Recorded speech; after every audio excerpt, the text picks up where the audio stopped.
ನಮಸ್ಕಾರ, ಆರ್ಯ ವಾರ್ತೆಗಳಿಗೆ ಸ್ವಾಗತ. ಮುಖ್ಯಾಂಶಗಳು. ಬಂಡಿ ಹಬ್ಬದ ಪುಸ್ತಕ ಬಿಡುಗಡೆ.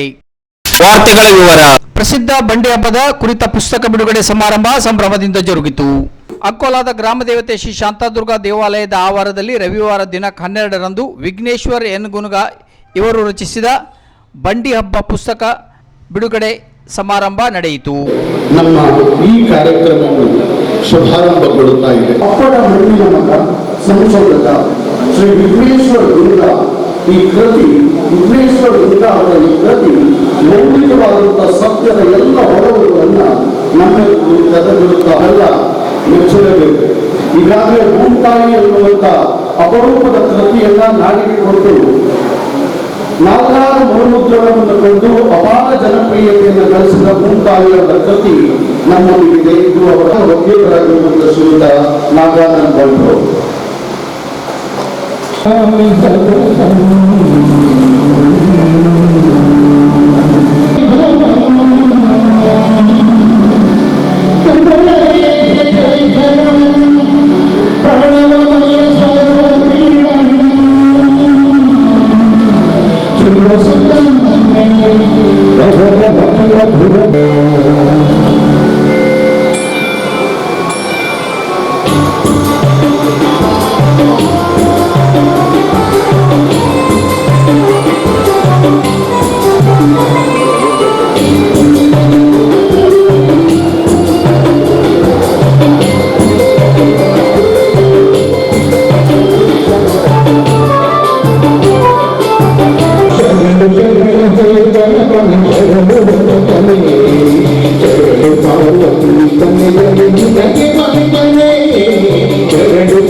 ಕಾರ್ಯಕ್ರಮಕ್ಕೆ ತಮ್ಮೆಲ್ಲರನ್ನ ಹೃತ್ಪೂರ್ವಕವಾಗಿ ಸ್ವಾಗತಿಸ ಬಯಸ್ತೇನೆ.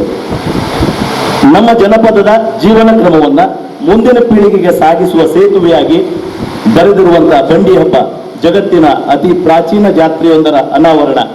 ಈ ಪುಸ್ತಕದ ಲೋಕಾರ್ಪಣೆಗೆ ಆಗಮಿಸಿರುವ ನಮ್ಮ ಕುಟುಂಬದ ಬರವಣಿಗೆಯ ಪ್ರೇರಣಾದಾಯಕರು, ಪ್ರೋತ್ಸಾಹದಾಯಕರು ಆದ ಮೊಹರೆ ಹನುಮಂತರಾಯ ಪ್ರಶಸ್ತಿ ಪುರಸ್ಕೃತ ನಾಡಿನ ಪ್ರಖ್ಯಾತ ದಿನಪತ್ರಿಕೆ ಕರಾವಳಿ ಮುಂಜಾವು ಇದರ ವ್ಯವಸ್ಥಾಪಕ ಸಂಪಾದಕರು, ಹಾಗೆ ಹೇಳಬೇಕಂತಂದ್ರೆ ಜಿಲ್ಲೆಯ ಪತ್ರಿಕೋದ್ಯಮ ರಂಗದ ಅನಭಿಷಿಕ್ತ ದೊರೆ ಅಂತಲೇ ಹೇಳ್ಬೋದು ನಾವು ಅವ್ರನ್ನ, ಶ್ರೀಯುತ ಗಂಗಾಧರ್ ನಿಗುತ್ತಿ ಸರ್ ಅವರೇ ತಮ್ಮನ್ನ ಇಂದಿನ ಕಾರ್ಯಕ್ರಮಕ್ಕೆ ಹಾರ್ದಿಕವಾಗಿ ಸ್ವಾಗತಿಸಿ ಬಯಸ್ತೇನೆ. ಇಂತಹ ಮಹಾನ್ ಶರದಿಯ ಒಡಲಾಗ್ನಿಯನ್ನು ಜಗತ್ತಿನ ಮುಂದೆ ತೆರೆದಿಡಬೇಕೆಂಬ ಬಯಕೆ ನನ್ನಲ್ಲಿ ಮೂಡಲು ಕಾರಣರಾದವರು ಇಬ್ಬರು. ಬಂಡಿ ಹಬ್ಬವನ್ನು ಏಕೆ ಸೂತಕದ ರೀತಿಯಲ್ಲಿ ಆಚರಿಸಲಾಗುತ್ತದೆ? ಕಳಸದಲ್ಲಿರುವ ಕನ್ನಡಿಯ ಹಿಂದಿನ ರಹಸ್ಯವೇನು? ಗ್ರಾಮದ ಈ ಜಾತ್ರೆಯಲ್ಲಿ ನಡೆಯುವ ಶ್ರಾದ್ದದ ಅರ್ಥವೇನು? ಇಂತಹ ಅನೇಕ ವಿಷಯಗಳನ್ನು ತಿಳಿಸಿ ಹೇಳಿ ಆ ಕುರಿತು ಕುತೂಹಲ ಮೂಡಿಸಿದವರು ನನ್ನಪ್ಪ. 60 ವರ್ಷಗಳ ಸುದೀರ್ಘ ಕಾಲ ಅಂಕೋಲೆಯ ಬಂಡಿ ಹಬ್ಬದ ಬಿಡುಗುಲಕರಾಗಿ ಸೇವೆ ಸಲ್ಲಿಸಿದ ಅವರು ನನ್ನಲ್ಲಿ ಹುಟ್ಟುಹಾಕಿದ ಪ್ರಶ್ನೆಗಳು ಒಂದೆರಡಲ್ಲ. ಬಂಡಿ ಹಬ್ಬ ಎಂಬ ಮಹಾನ್ ಸಾಗರವನ್ನು ಮುಳುಗು ಹಾಕಿ ಆಳವನ್ನು ಅಳಿಯಲು ಸಾಧ್ಯವಾಗದೇ ಇದ್ದರೂ ಈಜಾಡಬೇಕೆಂಬ ಹಂಬಲ ಹುಟ್ಟಿದ್ದು ಅಲ್ಲಿಂದಲೇ. ಹೀಗಿನ ಉಂಟಾಗಿ ಈ ಪುಸ್ತಕ ಆಕೆ ನೀಡಿದ ಶಿಕ್ಷೆಯೇ ಹೊರತು ಇದರಲ್ಲಿ ನನ್ನದೆನ್ನುವುದು ಏನೂ ಇಲ್ಲ. ಅನೇಕ ನಿಗೂಢ ಪ್ರಶ್ನೆಗಳಿಗೆ ಉತ್ತರವನ್ನು ಹುಡುಕುತ್ತಾ ಹೊರಟ ನನ್ನ ಪಯಣ ಇತಿಹಾಸ, ಮಾನವಶಾಸ್ತ್ರ, ತಾಂತ್ರಿಕತೆಯ ಅಧ್ಯಯನದ ಮೂಲಕ ಸುಮಾರು 4000 ವರ್ಷಗಳಷ್ಟು ಹಿಂದಿನ ಕಾಲಘಟ್ಟವನ್ನು ತಲುಪಿತು. ಬಂಡಿ ಹಬ್ಬದ 12 ದಿನಗಳ ಆಚರಣೆಯ ಬೇರುಗಳನ್ನು ಕೆಣಕಿದಾಗ ಹೊರಬಿದ್ದ ಸತ್ಯಗಳು ಅಕ್ಷರಶಃ ದಂಗುಗೊಳಿಸುವಂತಿದ್ದವು. ಕೃಷಿ ಅನುಕರಣೆ ಜಗತ್ತಿನಲ್ಲಿಯೇ ಅತ್ಯಂತ ವಿಚಿತ್ರ, ವಿಶೇಷ ಮತ್ತು ಅತಿ ಪ್ರಾಚೀನವಾದ ಜಾತ್ರೆ ಬಂಡಿ ಹಬ್ಬ. ಈ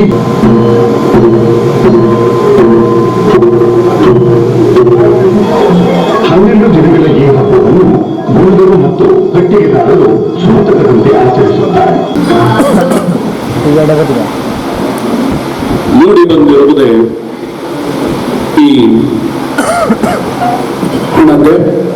ಒಂದು ಮಾತಿದೆ, ಕವಿ ಬಹಳ ಸೊಗಸಾಗಿ ಹೇಳ್ತಾನೆ, ಕುಂಬಾರರು ಮಾಡಿದ ಹಣತೆಗೆ ಗಾಣಿಗರ ಎಣ್ಣೆಯ ಸುರಿದು ಒಕ್ಕಲಿಗರು ಬೆಳೆದ ಬತ್ತಿಯ ಹೊಸೆದು ದೀಪವ ಹಚ್ಚಿದರೆ ಬೆಳಗುವುದು ಜ್ಞಾನವು ನೂರ ಎನ್ನುವುದಾಗಿ ಅಂತ ಸೊಗಸಾದ ಒಂದು ವಿನ್ಯಾಸದಲ್ಲಿ ಈ ದೀಪಸ್ತಂಭ ರೂಪುಗೊಂಡಿದೆ.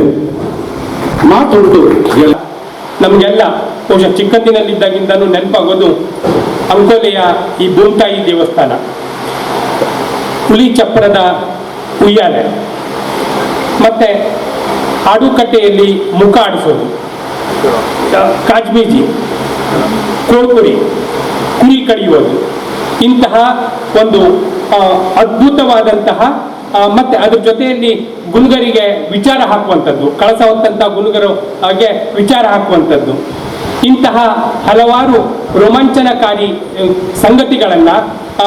ಸಂಗತಿಗಳು ನಮಗೆ ನೆನಪಾಗ್ತದೆ. ಈ ಬಂಡಿ ಹಬ್ಬ ಅನ್ನುವಂಥದ್ದು ಅಂಕೋಲಿಗರ ಜನರ ಬದುಕಿನಲ್ಲಿ ಬೆರೆತಿರುವಂತಹ ಒಂದು ಅವಿಸ್ಮರಣೀಯ ಅನುಭವ. ಕೊಂಡಿರುವ ವಿಶಿಷ್ಟ ಕೃತಿ ಬಂಡಿ ಹಬ್ಬ. ಸತ್ಯದ ಅನಾವರಣದ ಒಂದು ಸಂದರ್ಭ ಅಂದ್ರೂ ತಪ್ಪಾಗಲಿಕ್ಕಿಲ್ಲ. ಬಂಡಿ ಹಬ್ಬ ಕೃತಿ ಲೋಕಾರ್ಪಣೆಗೊಳ್ಳುತ್ತಾ ಇದೆ.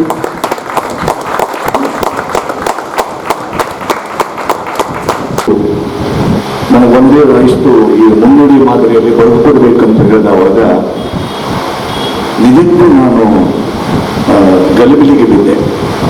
ಯಾಕಂತ ಹೇಳಿದ್ರೆ ಈ ಬಂಡಿ ಹಬ್ಬವನ್ನ ನಾವು ಕೇವಲ ಹಬ್ಬವನ್ನಾಗಿ ನೋಡೋದು. ನಾವು ಅದರ ಪ್ರಾಚೀನತೆಯ ಬಗ್ಗೆ ಆಗಲಿ, ಆ ಬಂಡಿ ಹಬ್ಬದ ಹಿನ್ನೆಲೆ, ಅದು ಹುಟ್ಟಿಕೊಂಡ ರೀತಿ, ಅದರ ವಿಶಾಲತೆ, ಅದು ಯಾವುದರ ಪರಿಚಯ ನಮಗಿರಲಿಲ್ಲ.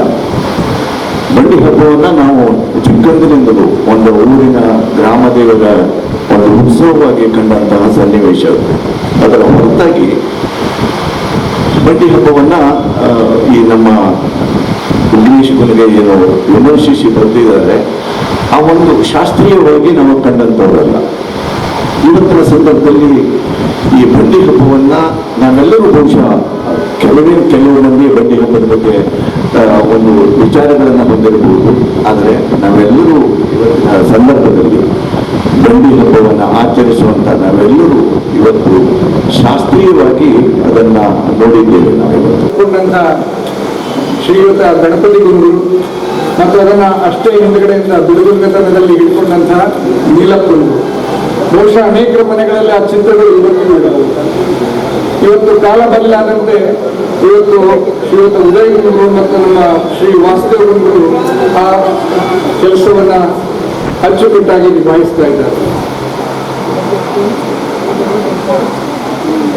ಅದೇ ಶ್ರೀ ನೀಲಪ್ಪ ಗುಂಡೂರ ಕುಟುಂಬದ ಕುಡಿಯಾದಂತಹ ವಿಘ್ನೇಶ್ವರ ಗುಂಡ ಅವರು ತಂದಂತಹ ಈ ಕೃತಿಗೆ ನಾನು ನಮ್ಮ ದೇವಸ್ಥಾನದ ಆಡಳಿತ ಮಂಡಳಿಯ ಪರವಾಗಿ ಹೃತ್ಪೂರ್ವಕವಾಗಿ ಇನ್ನೊಮ್ಮೆ ಅಭಿನಂದಿಸ್ತೇನೆ. ಆದ್ಮೇಲೆ ನಮ್ಗೆಲ್ಲ ಈಗಾಗಲೇ ಶ್ರೀಧರ್ ನಾಯ್ಕ ಹೇಳಿದ್ರು, ನಮ್ಗೆಲ್ಲ ಬಂಡಿ ಹಬ್ಬ ಅಂದ್ರೆ ಏನು? ಬಂಡಿ ಹಬ್ಬ ಅಂದ ತಕ್ಷಣ ಆ ನಡೆಯುವಂತ ಕಳಸ ದೇವರು ಇಲ್ಲಿ ಬಂದು ಹೋಗುವಂತಹ ಒಂದು ಆ ಮೆರವಣಿಗೆ, ಆಡಳಿತದಲ್ಲಿ ನಡೆಯುತ್ತಿರುವಂತಹ ಆ ಬೊಂಬೆಗಳ ಕುಣಿತ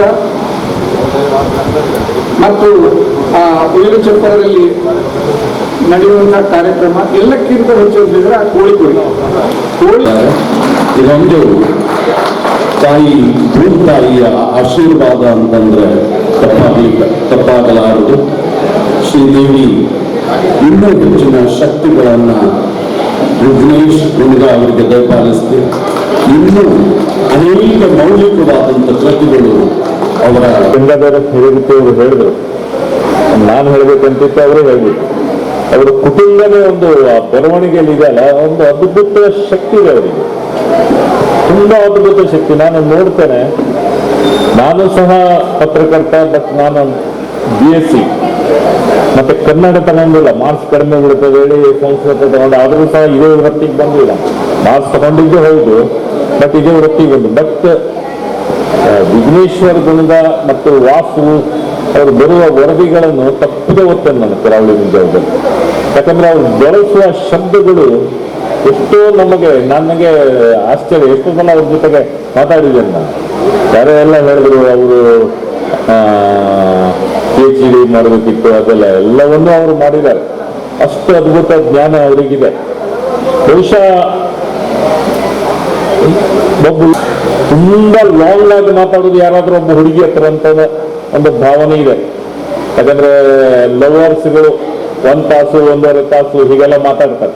ಮತ್ತೆ ನನ್ನ ಜೀವನದಲ್ಲಿ ಅತಿ ಹೆಚ್ಚು 1 ಗಂಟೆ 17 ನಿಮಿಷ ನಾನು ಫಸ್ಟ್ ಮಾತಾಡಿದ್ರೆ ವಿಘ್ನೇಶ್ವರ ಗುರುಗಳು. ಅವರು ಗೋವಾದಲ್ಲಿ ಇದ್ರು, ನಾನು 11 ಗಂಟೆ ರಾತ್ರಿಗೆ ಆಫೀಸ್ ಕೆಲಸ ಮಾಡಿ ಬಂದ್ರು. ಒಂದು ವಿಷಯಕ್ಕೆ ನಮಗೆ ಚರ್ಚೆ ಚಾಲು ಆಯ್ತು. ಅವರಿಗೆ ನೆನಪಿದೆ, 11 ಗಂಟೆಯಿಂದ 12 ಗಂಟೆ 7 ನಿಮಿಷ ತನಕ ನಮ್ಮ ಹೆಂಡತಿದು ಫೋನು, ಆ ಕಡೆಯಿಂದ ಆಫೀಸಿನ ಫೋನು, ನನಗೂ ಕಟ್ ಮಾಡ್ಲಿಕ್ಕೆ ಮನಸ್ಸಿಲ್ಲ, ಅವರಿಗೂ ಕಟ್ ಮಾಡೋ ಒಂದು ವಿಷಯದಲ್ಲಿ ಎಂತ ಜ್ಞಾನ ಅಂದ್ರೆ ಅವರಿಗೆ ಅದ್ಭುತ ಜ್ಞಾನವನ್ನು. ಮೊದಲೇ ಪ್ರತಿಕ್ರಿಯಿಸೋದಕ್ಕೆ ನನ್ನ ಅಭಿಪ್ರಾಯವು ಕೂಡ ಪುಸ್ತಕದಲ್ಲಿ ದಾಖಲಾಗಿದೆ. ಈಗಾಗಲೇ ನಾನು ಇಲ್ಲಿ ಜನಸಂಘವನ್ನು ಹಾಕೊಳ್ತಾಗ ನಾವು ದೊಡ್ಡ ತಪ್ಪು ಮಾಡ್ತಾ ಇದ್ದೇವೆ. ಇಂಥ ಒಂದು ಅಪೂರ್ವವಾದ ಅಸಾಧ್ಯವಾದ ಪ್ರಬುದ್ಧ ನುಡಿಯಲ್ಲಿ ಅತ್ಯಂತ ಸೃಜನಾತ್ಮಕವಾಗಿ ಆಸಕ್ತಿಯಿಂದ ಶ್ರದ್ಧೆಯಿಂದ ಇಂಥ ಅಪರೂಪದ ಕಥೆಯನ್ನು ರಚಿಸಿದ ವಿಘ್ನೇಶ ಗುರುಗಳನ್ನು ನಾವು ಈ ಸಂದರ್ಭದಲ್ಲಿಯೂ ಕೂಡ ಅವರನ್ನು ಗೌರವಿಸಬೇಕು. ದೊಡ್ಡ ಅಪರಾಧ ಆಯ್ತಲ್ಲ ಅಂತ ಅನಿಸ್ತಿರುವಾಗಲೇ ಅಲ್ಲಿ ಹೇಗೆ ಗ್ರಹಿಸಿರುವ ಮೊದಲ ಗೊತ್ತು ನಮ್ಮ ಸುಧಾಕರ ನಾಗರಿಕರು ಶಾಂತಾದುರ್ಗ ದೇವಸ್ಥಾನದ ವತಿಯಿಂದ ಇವತ್ತು ಅವರನ್ನು ಗೌರವಿಸಿದ್ದು ನನಗೆ ಅತ್ಯಂತ ದೊಡ್ಡ ಸಂತೋಷ. ವಿಘ್ನೇಶ್ವರ ಅವರಿಗೆ ಸನ್ಮಾನ ಮಾಡ್ತಾ ಇದ್ದಾರೆ. ಒಂದು ಅಪರೂಪದ ಕೃತಿಯನ್ನು ನಾಡಿಗೆ ನೀಡಿದಂತ ಎಲ್ಲಕ್ಕಿಂತ ವಿಘ್ನೇಶ್ ಗುರುಗ ಅವರಿಗೆ ಆತ್ಮೀಯವಾಗಿ ಸನ್ಮಾನವನ್ನು ಮಾಡ್ತಾ ಇದ್ದಾರೆ. ಮೈಸೂರು ಪೇಟ ತೊಡಿಸಿ ಅವರಿಗೆ ರೇಷ್ಮೆ ಶಾಲು ಹೊಲಿಸಿ ಪುಷ್ಪವನ್ನು ಇಟ್ಟು ಅವರನ್ನು. ನಮಸ್ಕಾರ. ಒಂದು ಅರ್ಥಪೂರ್ಣ ಕಾರ್ಯಕ್ರಮದ ನಾವು ಬಂದಿದ್ದೇವೆ.